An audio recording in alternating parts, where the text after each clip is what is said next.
Bonjour les petits amis. Je m'appelle Federico Restrepo, je suis né à Bogota, issu d'une famille colombienne et française. Depuis tout petit, j'adore les montres.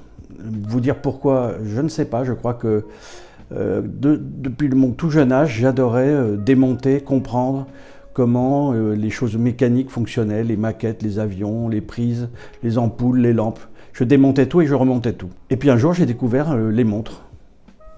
Alors j'ai décidé de m'amuser avec les montres et c'est comme ça qu'est venu ce goût des choses mécaniques, parce qu'une montre c'est comme un cœur vivant, mais c'est mécanique, c'est fait par des petites pièces qui sont emboîtées les unes dans les autres et c'est assez magique parce que ça marche tout seul, il suffit de les remonter avec une force, ça bouge. Avant de créer Restrepo Watches, donc la société que je dirige aujourd'hui et que j'ai fondée maintenant il y a 2 ans, j'ai travaillé dans le monde du design, après des études de philosophie assez poussées à la Sorbonne, qui au demeurant a été dessiné par mon arrière-arrière-grand-père, lui aussi architecte et Grand Prix de Rome, qui a aussi fait le pavillon des Nations à Genève. Alors j'ai fait donc de la philosophie, après j'ai fait de la peinture, parce que pendant mes années de lycée je faisais aussi de la peinture, j'ai exposé, et puis j'ai soudainement arrêté, bon, pour des raisons personnelles, je crois que j'étais pas fait pour ça, et puis j'ai fait un choix. Ensuite j'ai conçu des luminaires, et j'ai gagné le plus grand prix des luminaires en France, la Lampe d'Or, et de là je suis devenu un designer qui a gravité, qui a créé des agences, puisque j'ai créé des groupes d'agences, que depuis j'ai quitté. Ma vie m'a entraîné jusqu'en Asie, donc je suis né à Bogota, j'ai vécu à Paris, à Barcelone, et puis je reviens de Chine, où j'ai vécu quand même à peu près 10 ans, même plus, et j'ai décidé de concevoir une nouvelle vie pour moi et pour ma famille, à savoir une marque horlogère. Et donc, Restrepo est né de ça, et puis j'ai choisi, un peu influencé par des gens importants dans l'horlogerie, qui m'ont suggéré, j'avais créé un nom qui s'appelait Streamline à l'époque où j'avais commencé ce projet, et ils m'ont tous vraiment dit que c'était mieux que ça soit Restrepo, pour la simple et bonne raison, c'est que je suis un créateur, que je suis vivant, je peux en parler, et c'est vrai que je l'incarne comme un designer. Ma marque, c'est une marque de designer horloger et pas de technicien du temps. Mon parcours a été assez large, c'est-à-dire en design, j'ai fait du design pendant 35 ans. J'ai créé un premier groupe d'agence avec la marque Raison Pure, qui depuis n'existe plus, puisque j'ai quitté ce groupe après avoir travaillé pas mal de temps avec mes associés. Ensuite, j'ai créé un deuxième groupe de design, avec lequel j'ai travaillé pendant pratiquement aussi pas loin de 15 ans, oui c'est ça. Et j'ai donc travaillé dans le domaine de la parfumerie, de la beauté, de la cosmétique, des accessoires. Alors j'ai dessiné par exemple, et j'ai collaboré et contribué au parfum de Jean-Paul Gaultier, à l'artisan parfumeur, à des parfums pour Azzaro, pour Cartier, pour des tas de marques. Et je suis devenu un expert sur le plan international de la parfumerie, de la beauté. J'ai dessiné aussi des accessoires pour Waterman, par exemple le Edson, des lignes d'écriture pour Dupont. J'ai dessiné aussi l'aquasphère de Technomarine, qui est une montre qui a gagné plusieurs très grands prix du design. J'ai été awardé comme un des designers influents de France par ce groupe, par ce prix, qui est le A Award. Et puis ensuite, je dirais que j'ai attendu peut-être mes 60 ans pour lancer une marque horlogère, et une marque qui ne se veut pas, je dirais, conventionnelle. Elle a des tas d'histoires, comme nous aimons bien en faire en Amérique du Sud, et c'est ce qu'on appelle le réalisme magique. La marque, en fait, elle est lancée officiellement depuis le mois d'octobre de l'année dernière. La présentation des pièces a été faite au Salon Brache, c'est-à-dire un hôtel qui est à côté de notre showroom, et j'ai présenté la collection à la presse, et donc évidemment, il y a eu un grand étonnement parce que ma montre est assez particulière en ce sens que j'ai travaillé sur une forme qui est l'ellipse, une forme qui a existé de façon d'ailleurs assez importante, beaucoup plus que ce que je ne croyais. J'ai dessiné cette ellipse en définitive sans vraiment connaître l'histoire de l'horlogerie, parce que je suis plutôt quelqu'un qui fonctionne à l'intuition, mais ça m'a rassuré de savoir qu'il y en avait eu. Et de là est née donc la collection Hasta la Victoria, qui est toute la collection de 5 modèles. Et aujourd'hui, vous n'allez en découvrir que 4, mais plus tard, il y en a un 5e qui est en préparation, qui est déjà fait, et qui sera pour la rentrée. Day Warrior et Dark Warrior, c'est en fait une chose assez amusante.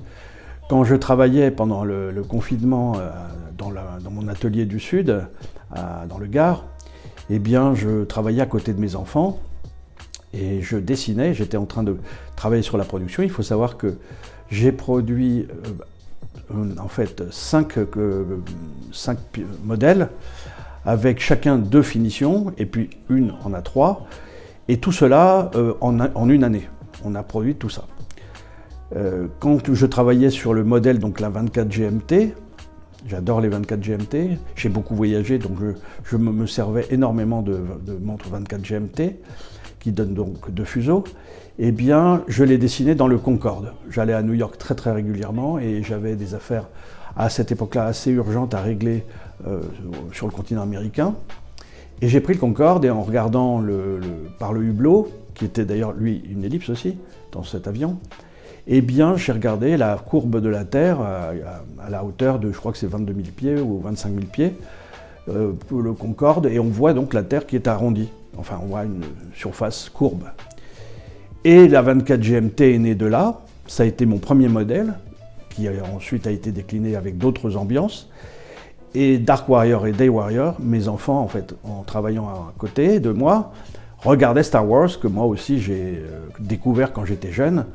Moi qui disais tout le temps que je n'aimais pas du tout la science-fiction, le jour où j'ai découvert Star Wars, j'ai découvert en fait une dimension de la science-fiction qui est fantastique, très créative et hallucinante. Donc voilà, Day Warrior, Dark Warrior. C'est le Dark Vador, la force de la lumière et puis la force de l'ombre. Hasta la Victoria, c'est en fait un peu un hommage à beaucoup de choses. Un hommage évidemment aux révolutionnaires et donc à l'idéologie révolutionnaire qui parfois a mis des régimes à bas qui étaient des régimes totalitaires. Donc quand on est latino-américain, on a quand même en mémoire évidemment Che Guevara, mais on a aussi Simón Bolívar et beaucoup de gens qui se sont battus jusqu'à la fin, parce que les Indiens, il faut bien le dire, ont été quand même un peu massacrés, et c'est un euphémisme, pendant les siècles de Christophe Colomb et par les Espagnols, et surtout par l'Église. Alors, Hasta la Victoria, c'est aussi le témoignage de quelque chose que j'ai vécu, puisqu'en fait, j'ai commencé à dessiner les montres et à apprendre l'informatique au moment où j'ai eu une maladie assez sérieuse, suffisamment pour qu'elle m'empêche d'aller à mon bureau quand je le voulais. Et m'immobilisant à la maison, j'ai donc commencé le travail des montres à cette époque-là, c'était dans les années 2000.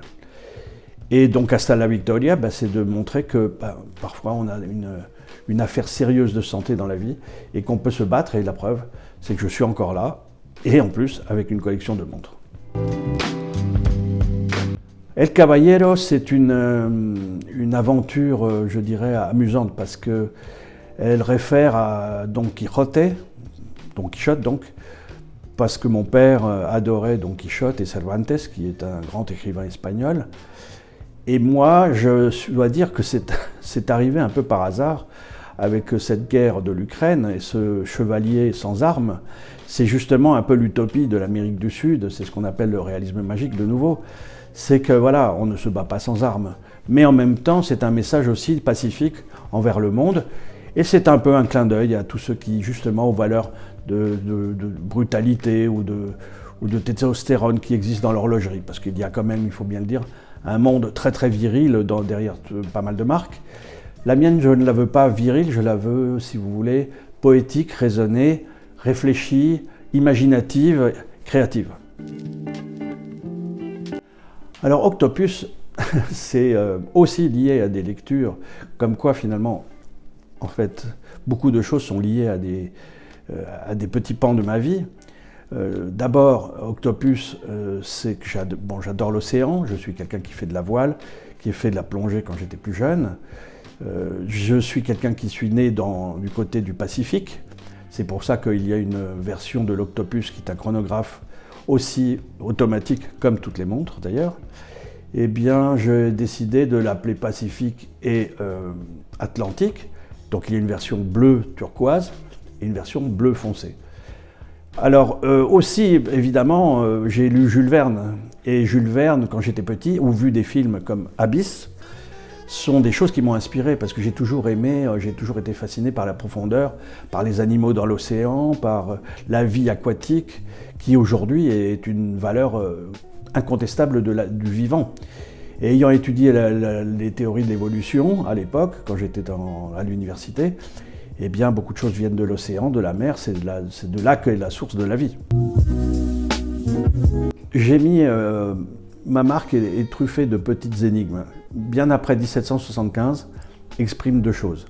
La première, c'est que je ne cherche pas à être le plus ancien des horlogers, sinon je serais déjà multicentenaire, et ça serait pas mal. Mais ce que je cherche au contraire, c'est à montrer que nous regardons vers le futur. Donc bien après 1775, qui est une date d'une marque que j'affectionne particulièrement, dont j'ai une pièce. Je n'ai pas pu m'offrir beaucoup d'autres pièces de cette marque, c'est Breguet. Et Breguet est pour moi un petit peu la mesure du temps zéro de l'horlogerie, de la grande horlogerie. Et moi, Restrepo, je ne cherche pas à faire de la grande horlogerie avec les mouvements extrêmement compliqués. Je travaille sur une thématique beaucoup plus poétique. Donc bien après 1775, c'est le futur, c'est les générations. Et comme je le dis toujours, c'est à quoi sert de créer si ce n'est pas pour le transmettre. Alors j'ai mis Made on Earth, ça aussi c'est une chose amusante. D'abord parce qu'aujourd'hui, on commence déjà à aller dans l'espace. On a entendu parler de Thomas Pesquet pendant un petit paquet de temps là, récemment. Depuis, je suis né d'ailleurs dans les années, j'ai connu le lancement d'Apollo, c'était les années 68 ou 69, et j'étais donc à Barcelone, et on a tous vu cette image de l'homme qui marche sur la Lune pour la première fois avec les télévisions qu'on connaît, qui étaient un design très rétro, et en noir et blanc. Alors, Made on Earth, c'est parce que tôt ou tard, ça arrivera.